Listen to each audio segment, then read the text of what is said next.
उत्पन्न किए है सरकार द्वारा। सर आपने भी सवाल उठाया है सर, इस तरह से देखिए। आज विधानसभा में एक प्रश्न लगा था, उस प्रश्न के उत्तर में ये जवाब आया था कि जो पूर्व में भारतीय जनता पार्टी की सरकार ने जिन लोगों ने बहुत सारा वक्त इमरजेंसी के दौरान जेल में गुजारा, जेल की सलाखों के पीछे, उनके लिए हमने लोकतंत्र प्रहरी करके एक योजना शुरू की थी। और वो योजना सिर्फ योजना ही नहीं है, वो बिल ला करके एक्ट की शेप में हमने उसका पालन किया था और वो एक कानून बना था।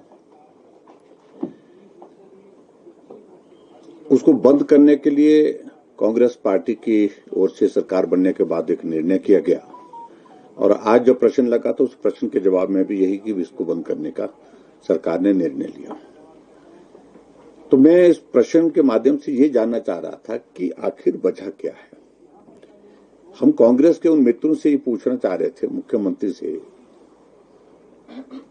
क्या आप इमरजेंसी के समर्थन में हैं या विरोध में? क्योंकि जब इमरजेंसी लगी थी उसकी सबसे बड़ी वजह बनी थी कि जब इलाहाबाद हाई कोर्ट ने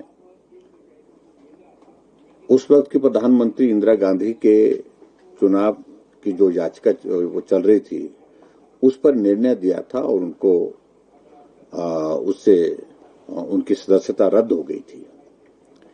और रद्द होने के पश्चात फिर वो कुर्सी नहीं छोड़ना चाह रही थी किसी सूरत में। ऐसे में 25 जून को इमरजेंसी की घोषणा की गई रात के अंधेरे में और हजारों लाखों की संख्या में पूरे देश भर से लोगों को जेल की सलाखों के पीछे डाल दिया गया। आज पर्टिकुलरली जिस प्रकार से वो बात कर रहे थे कि इसमें वो लोग हैं जो आरएसएस के हैं, क्या जॉर्ज फर्नांडिस आरएसएस के थे? क्या उस वक्त के जो उस आंदोलन का नेतृत्व करने वाले जयप्रकाश नारायण जी, क्या वो आरएसएस के थे? और शायद मेरे ख्याल में मायावती भी उसमें रही है अंदर,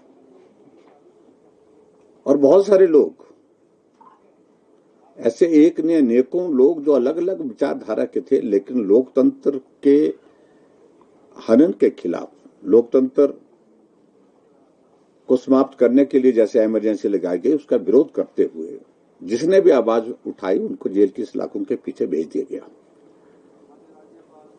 और मीसा डीआईआर के तहत जो है वो उस प्रकार से मामले दर्ज किए गए। हमारे श्री शांता कुमार जी जेल की सलाखों के पीछे रहे, 19 महीने जेल में रहे वो। इसलिए हमने एक निर्णय किया था कि जिन्होंने उस वक्त कठिन दौर में, क्योंकि आजाद भारत के इतिहास में इमरजेंसी सिर्फ एक बार लगी और इंदिरा गांधी ने लगाई थी वो इमरजेंसी, और उस वक्त लोकतंत्र के लिए अपनी आवाज को बुलंद करने के लिए जिन लोगों ने उस वक्त अपनी बात कही थी, उनके परिवार, और उसके कारण उनको जो है सजा हुई और सजा के कारण जो है जेल की सलाखों के पीछे बड़े लंबे समय तक उनको रहना पड़ा। तो उनके लिए हमने एक योजना जो शुरू की थी हिमाचल प्रदेश में लोकतंत्र प्रहरी के नाते, उस योजना के अंतर्गत हमने 20,000 रुपये और 12,000 रुपये उनको माह का देने का निर्णय किया था। और इनकी संख्या लगभग 80 के करीब हिमाचल प्रदेश में अभी वर्तमान में है, क्योंकि अधिकांश तो की मृत्यु हो चुकी है। और ये योजना राजस्थान में भी, ये योजना मध्य प्रदेश में भी, उत्तर प्रदेश में भी, छत्तीसगढ़ में भी, बहुत सारे राज्यों में है। बात ठीक है कि एक शायद मेरे ख्याल में राजस्थान में कोर्ट में ये मामला गया है। ऐसे में हमने इस बात को लेकर के आज अपनी बात कहने की कोशिश की, लेकिन उसके बावजूद भी मुख्यमंत्री जी को उससे कोई संतोषजनक जवाब तो उसमें मिला नहीं।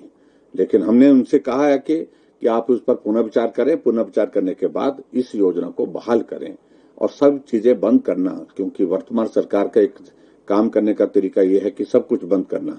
और अब तो लोकतंत्र के लिए जिन लोगों ने लड़ाई थी उनके लिए जो थोड़ा सा मानदेय हम देते थे, उस मानदेय को भी बंद कर दिया। ये सचमुच में बहुत दुर्भाग्यपूर्ण है और इसलिए हमने हाउस के अंदर इस मामले को आज उठाया था।